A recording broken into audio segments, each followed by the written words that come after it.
Masyarakat Gampung Baru telah diberikan bantuan berupa instalasi pengolahan air limbah dari pemerintah dan masyarakat Gampung Baru sebagai penerima manfaat diminta untuk menjaga bantuan yang diberikan pemerintah tersebut.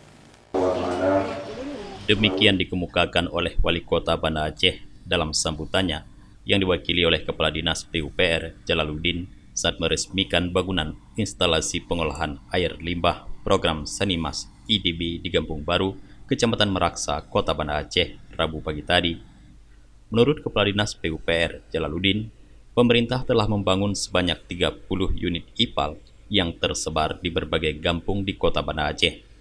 Per unit instalasi pengolahan air limbah menelan biaya sebesar Rp425 juta dengan sistem swakelola oleh masyarakat kampung. Oleh sebab itu, Kepala Dinas PUPR berharap bangunan bantuan pemerintah pusat tersebut harus dapat dijaga dengan baik sehingga bisa terus dimanfaatkan oleh warga. Apalagi IPAL yang ada saat ini bisa menjaga kesehatan lingkungan.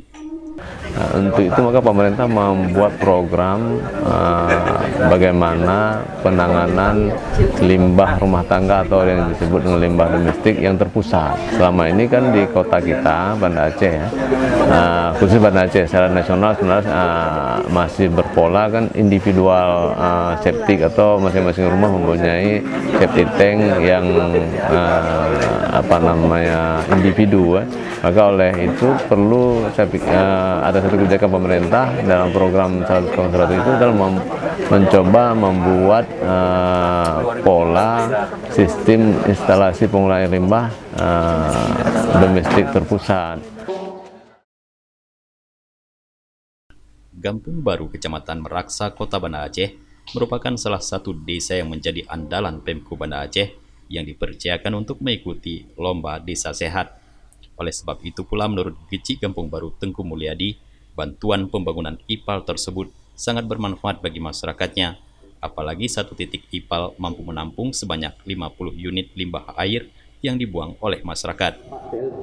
Tentunya dengan adanya proyek IPAL atau SPALDT atau sistem pengelolaan air limbah domestik yang terpusat di suatu lokasi, itu menyebabkan masyarakat tidak lagi membuang air di masing-masing tempat pembuangan rumahnya, tetapi langsung terpusat di satu titik. Artinya dengan adanya pembangunan SPALDT ini, kita harapkan lokasi terutama di tempat pembangunan ini menjadi lebih sehat, karena masyarakat tidak lagi membuang air limbah di saluran-saluran, tetapi langsung membuang ke SPALDT ini. Tahun ini Kampung Baru mendapatkan bantuan sebanyak 2 unit IPAL yang lokasinya berada di 2 dusun dengan anggaran 1 unit sebesar Rp425 juta.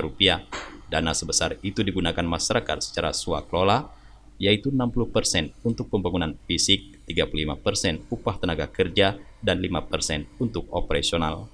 IPAL 2 unit tersebut telah beroperasi selama 2 bulan dengan sambungan 50 unit untuk tiap rumah. Dari Banda Aceh, Tim Liputan Aceh TV melaporkan.